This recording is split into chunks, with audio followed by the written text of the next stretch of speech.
What's up everyone and welcome back to my channel. You probably just saw me in my October TBR, but this is my September wrap up and I'm excited to get into it. So looking back, I actually thought that I didn't do so well with my September reading, and I did only finish 7 books, but a lot of them I gave a bunch of pretty higher stars. Like I did only have 1 5-star read this month, but a lot of the others were 3 and 4 stars. And so I actually didn't do as bad as I thought. I pretty much enjoyed everything that I read, so I guess we'll just look at the positives in life here. So I just sat down to film this and I have my whole page spread for what I read, how many stars I gave, all that type of stuff, but then I totally forgot to fill out my actual wrap-up stats until I started filming, so we're just gonna go ahead and go through it, and it's not gonna be exactly like my other stats, but I read 7 books for this month. I didn't actually add up the pages, but I did have 2 other books that I DNF'd, so technically I read 7 whole books and then half of an 8th book and half of a 9th book.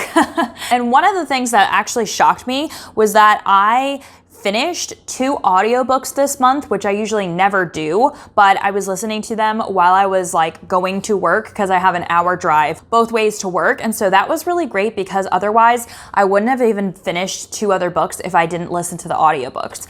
I also had started a 3rd audiobook, but I only got halfway through because I just wasn't interested and ended up DNFing that book. The other 5 books that I read or kind of read were all physical copies. I didn't do any ebooks this month, so most of them were physical copies and then a couple of them were audiobooks, so that was actually pretty interesting. Of the books that I read, 3 of them were from scribd, and those were actually the audiobooks that I was listening to, and then I did 2 from the library, and then 1 was a book that I actually swapped for, so I don't remember the book that I used to swap. I think I used a giveaway book, so I actually didn't even really spend any money just shipping on it, which was really great. And then 2 of the books I actually had bought in the last month or so, and so I actually got to read those. Like I said, I DNF'd 2 books.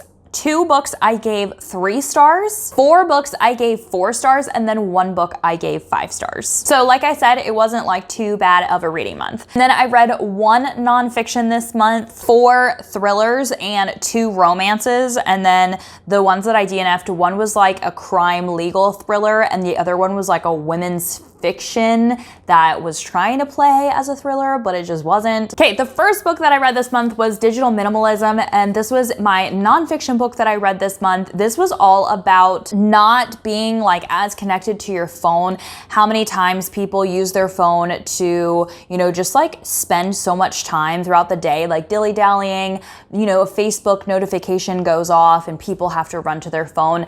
And I actually gave this book 4 stars. I actually really enjoyed it. I was doing the whole, delete all of my social media apps off my phone actually for most of September, and I was gonna film it on my main channel, but I ended up I was just so busy and I just didn't end up getting to finish that video or really do any updates.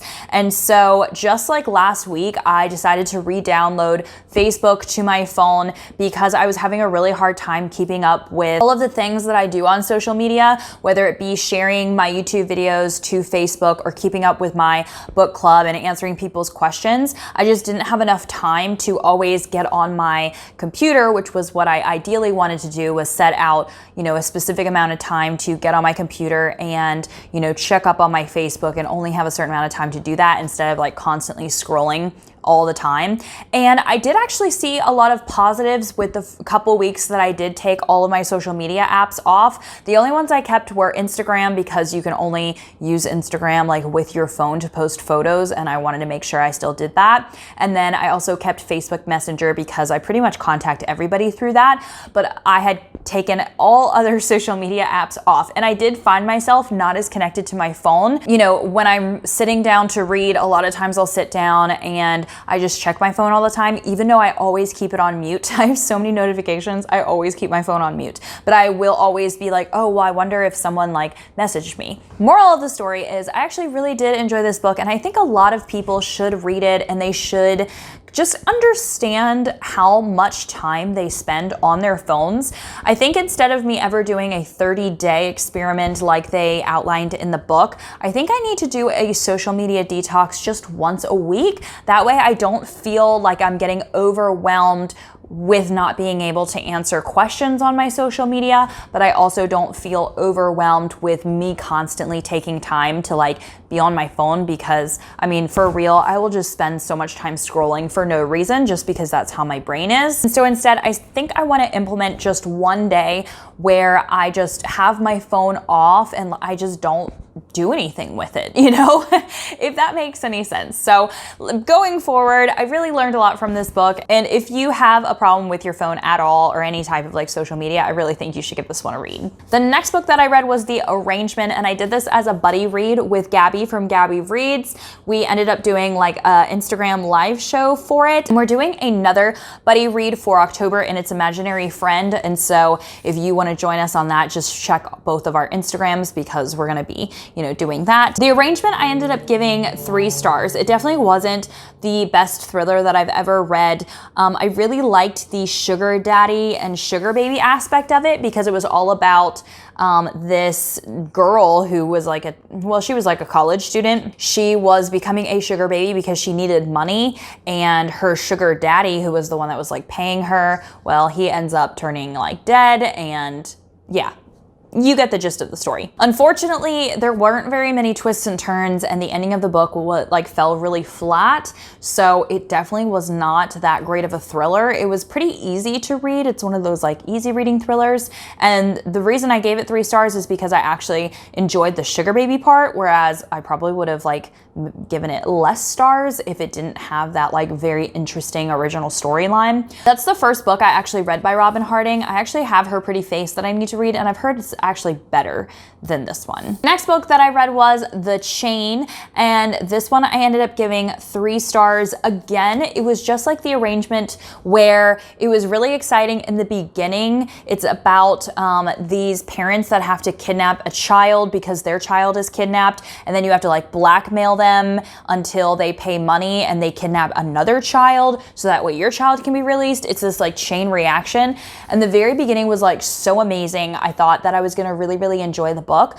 but then again by the middle part it started getting boring, and then by the end it was just a hot mess. Like I don't even know, it was so crazy. There was so much stuff happening, and it even felt like I was reading a different book. So I ended up giving it 3 stars because it wasn't like absolutely amazing, but you know, it was still a decent thriller, I guess. I think it just depends on some tastes as well. The next book that I read was The Night Olivia Fell. I actually listened to this on audiobook on scribd, and I gave it 4 stars, and it actually was such a great emotional read. I think if I would have gone into it thinking it was a little bit different, I might have even rated it higher. I guess I went into it thinking it was a thriller, and so the reason I only gave it 4 stars instead of 5 was just the fact that a lot of the twists were just revealed before the twists were supposed to be revealed, if that makes any sense. So for instance, you would be reading this past and present type of storyline, and in the present, they would be telling you like, oh yeah, this is what happened, and then it would flip to the past and they would be like, oh, did that really happen? But you already knew it happened because they already stated it before you read that chapter. So if that makes any sense, like I would have liked it flipped backwards like normally how thrillers are written, and have it been more suspenseful. But in saying that, this is about a pregnant teenager that falls off a bridge, and her mom is trying to find out, like, did she actually fall? Did she get pushed? But this girl is actually pregnant and she's on life support because she's in a coma. And so her mom has to leave her on life support in order for the baby to continue growing and be delivered. And oh my gosh, like I was listening to it on audiobook and I was like almost crying like in my car. It's a really great read if you are into that type of things. And if you love books about pregnancy, just don't go into it thinking that it's a thriller. It's just more of a light mystery. The next book that I read was Eleanor and Gray, and this actually my friends had told me to read and I bought it, and I actually have a whole vlog that's going to be coming up of me reading it. It'll probably be in October during some time, but I really enjoyed this and I ended up giving it 5 stars. It was a slow burn romance that was just absolutely amazing. This girl Eleanor and then this guy Gray, they actually they meet in high school and they become such good friends and like kind of boyfriend and girlfriend in high school. And then Eleanor's mom dies from cancer and they end up like moving and she just loses touch with Gray. And then in the future, she finds out that she's nannying for his kids and he's totally a different person because he's gone through so much loss also. And it's just an amazing read. It's very emotional. I loved the characters. These are some of my favorite characters that I've like ever read about before. They're just absolutely amazing and funny. And the romance is super slow burning, but just like so amazing as well. And oh my gosh, like I just love this book so much. It's so great and every one of you needs to read it. The next book I read was Him by Elle Kennedy and Serena Bowen, and I gave this 4 stars. This I actually read for Contemporary-a-thon, and I will link my vlogs up there if you want to check them out. I have 7 of them because I did daily vlogs, and so I really actually enjoyed this book. It was my first male-male romance, and it's like a hockey romance. The hockey part I didn't really love, and this book did have a lot of sex scenes, like too many in my opinion, so that's why I gave it 4 stars, but I think a lot of people love this book and would love this book just because it's written so well. And again, like the characters were great. Wes and Jamie are, you know, just such a cute couple. And I just really enjoyed how the beginning was more of a slow burn romance. I just wish that the end would have just like, I wish there would have been less sex scenes and more relationship material, if that makes any sense. Last book that I actually read was Someone We Know. And I've actually read almost all of Sherry Lapina's books. I think I only have 1 more and it's The Unwanted Guest, and I'm hoping to get to it this winter because I heard it's a great read for winter time. But I listened to Someone We Know on Scribd in audio and I ended up giving it 4 stars. It was a pretty, just like, you know, decent domestic thriller. I love domestic thrillers, and this one was all about like lies and cheating. This one lady ends up dead in this like neighborhood, and they find out that like she was kind of sleeping around, and you know, her husband was sleeping around, and like everyone was sleeping around, all the neighbors were sleeping around, and they all are connected to this murder. And so I don't know, it was just kind of funny. Like I love reading domestic thrillers where like everyone is kind of like guilty and like they all love to gossip and like blackmail each other. I don't know. I like that type of stuff. It wasn't like super thrilling and twisty. Like I wasn't super surprised at the ending. So that's why I gave it 4 stars. But the ending was kind of open-ended and that was really intriguing. I like that she wrapped up the book that way. Then the other 2 books that I kind of read but didn't really read was 13. And this one I read, I ended up getting exactly halfway at 200 pages and I ended up DNFing it just because it was like a crime legal thriller and it was too much legalistic talk and I just couldn't get through it. I was really bored and I was really pushing myself and making myself like just irritated reading it. And then the other one was Whisper Network, and I was listening to this one on Scribd in my car on audiobook, and I got halfway again and I just couldn't connect with the characters. I was just really bored. I didn't really know what was going on, and it was more of a women's fiction book instead of a thriller, so I ended up DNFing that one as well.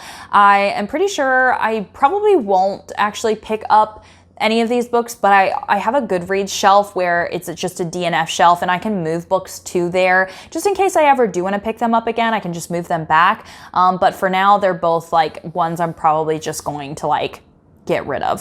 So that is all for my wrap up for September. Like I said, it wasn't actually too bad, and I'm actually really excited for my reads in October and even in the winter in general. Like I feel like the winter is one of my favorite times to read for some reason. I don't know, I'm just a weird person, but definitely let me know down in the comments if you agreed with some of the ratings that I had for these books, or if you didn't agree. Like I'm totally okay with that. I love hearing like what people liked and didn't like about books that I liked or didn't like. And let me know how your reading went for September. That's all for this video, and I will see you all in another video. Bye guys.